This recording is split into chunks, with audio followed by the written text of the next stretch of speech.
در حالی که تنش‌ها بین جمهوری اسلامی ایران و جمهوری آذربایجان همچنان ادامه دارد، رسانه‌های رسمی آذربایجان از بازداشت 39 نفر با جرم جاسوسی به نفع ایران خبر می‌دهند. سامانه یک نیوز 1 فوریه سال 2023 نوشت که در نتیجه یک عملیات مخصوص وزارت کارهای داخلی آذربایجان در سراسر کشور 39 نفر را نیروهای پلیس با جرم جاسوسی به نفع حکومت ایران بازداشت کردند. این نشریه می‌افزاید که شخصان بازداشت شده در شبکه‌های اجتماعی با سفارش استخبارات ایران موقع جمهوری اسلامی را تشویق و تبلیغ می‌نمودند. از جمله آنها از آزادی‌های دینی و مذهبی شهروندان آذربایجان سوء استفاده نموده عقیده‌های مربوط به حکومت کنونی ایران را به شهروندان آذربایجان با غرض برانگیختن اختلاف بین آنها تعمیل می‌نمودند. سامانه نیوز آزه تاکید می‌کند که این شهروندان بازداشت شده ضمن برگزاری مراسم‌های دینی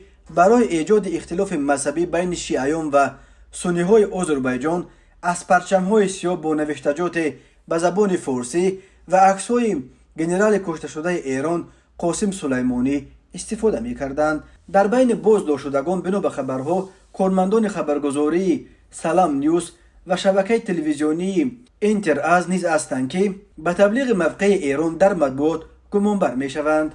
وزارت کارهای داخلی آذربایجان گفته است که این افراد بازداشت شده مربوط به گروه‌های جنایی ایران بوده از ایران به آذربایجان مواد مخدر وارد می‌نمودند. در روزهای اخیر تنش‌ها بین جمهوری اسلامی ایران و آذربایجان خیلی بالا گرفتند. جمهوری آذربایجان روز 31 ژانویه سال 2023 از شهروندان خود خواست از سفرهای بدون ضرورت به ایران خودداری کنند. این درخواست آذربایجان در حال صدا می‌گیرد که هفته سپری شده یک شخص مسلح به سفارتخانه آذربایجان در تهران حمله نموده یک نفر از نیروهای امنیتی سفارتخانه را کشته و 2 تن دیگر را زخمی نمود. جمهوری آذربایجان این حمله به سفارتخانه خود را تروریستی خوانده همه کارمندان سفارتخانه خود را با اهل و عائله‌شان به باکو برگردانید. جانب ایران باشد میگوید فرد مسلح دستگیر شده دعوا کرده است که دلیل حمله سیاسی نبوده به مشکلات شخصی و خانوادگی مربوط است. آذربایجان در برابر ایران، عراق و بحرین چهارمین کشور است که